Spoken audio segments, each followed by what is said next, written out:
The rites and rituals of establishing the temple, the laying out foundation ceremony when the ruling king orders the construction of a new temple for one of the gods or goddesses. Preparations begin to carry out special rites and rituals. The establishment of this temple begins when the moon is crescent in one of the months of the winter season, agriculture, or the summer season, harvest in the ancient Egyptian year. Among the oldest inscriptions known to us, which refer to some of the rites and rituals of establishing the temple, is an inscription engraved on a granite doorpost. Dating back to the era of King Ka-Sekhum I of the kings of the Second Dynasty, and it is highly likely that these rites and rituals date back to the era of the beginning of the dynasties at least. Usually, the night before the celebration of the rites and rituals of founding the temple is chosen so that the moon is crescent. And the appropriate place to build the temple is chosen, and this location is determined and orientated astronomically. By defining the short north-south axis of the temple using the constellation Ursa Major. The celebration begins the next day with the arrival of the ruling king's procession. After leveling the floor of the place, cleaning it, and equipping it with all the necessary things, tools, equipment, and offerings for these rites and rituals. There are different stages to celebrate the rites and rituals of establishing the temple, which we find complete in the second pillared hall of the Edfu temple. We summarize them as follows. 1. The king leaves the palace accompanied by the flag bearers and the priest called pillar of his mother. 2. The king arrives at the place of the temple to be erected.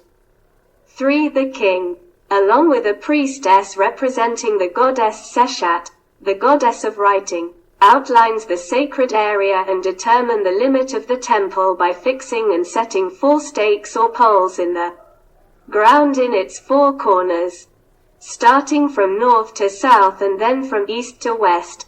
Then with the help of the goddess Seshat stretches a cord between the 4 stakes or poles, which is the well-known rite and ritual of stretching the cord. 4. The king lays foundation deposits in clean pits with a layer of pure sand prepared for this purpose in every corner of the temple, at the bottom of the doors, and in various places under its outer walls. Foundation deposits often include, as an offering, grain, oils, fruits and meat, often a calf's foreleg or thigh and a number of ribs of beef. In addition to miniature models of what was used in terms of implements and tools, the name of the king who ordered the construction of this temple was recorded on it. In addition to a few metals and precious stones, and a number of vessels and bowls of different shapes, sizes, and purposes, made of pottery, stones, and what has been termed as faience. As for the purpose of this offering, it is most likely to protect the building from evil spirits and to attract good spirits to it. 5. The king performs the rites and rituals of presenting the offering known as henakyet, which begins first with purification with water and incense, then presents the offering, which includes the head of a calf and the head of a goose, or a goose whose head has been decapitated from its body. And sometimes it includes the head of a calf and its ribs and a slaughtered goose, its head is between its feet. 6. The king molds a mud brick by placing the mud prepared for that inside a rectangular wooden frame, then he lets it dry in the sun to perform other rites and rituals. And then this mud brick is used as the cornerstone for this temple. The use of mud bricks is clear evidence that this rite and ritual was known before the use of stone in construction.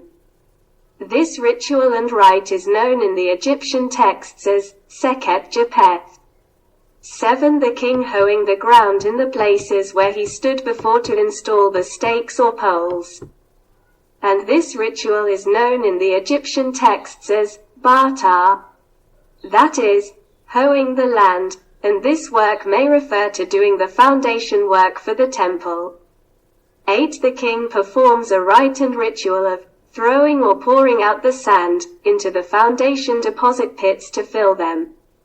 9. The king takes the mud brick that he fashioned before to place it as the first mud brick in building the temple, which is what we now call the foundation stone.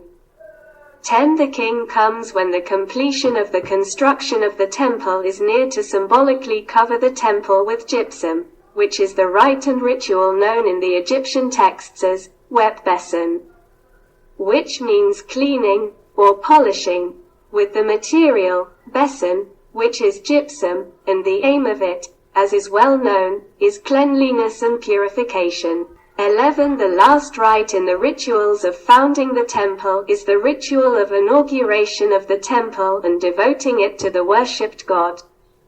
This ritual, known as giving the house to his master or lord, was performed at dawn on the eve of the Egyptian New Year. It begins with lighting the torches at dawn on the first day of the first month of the season of Eket, i.e. the flood.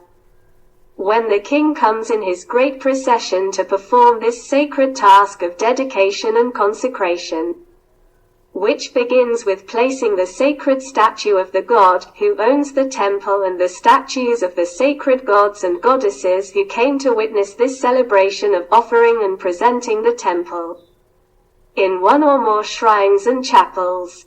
Then the king puts fragrant, aromatic fats on the statue of the deity, and after lighting the torches, the king knocks on the door of the temple 12 times.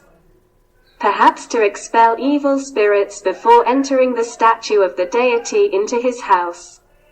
Thus, the king hands over the temple to its owner, and then offers various offerings and sacrifices to the owner of the temple.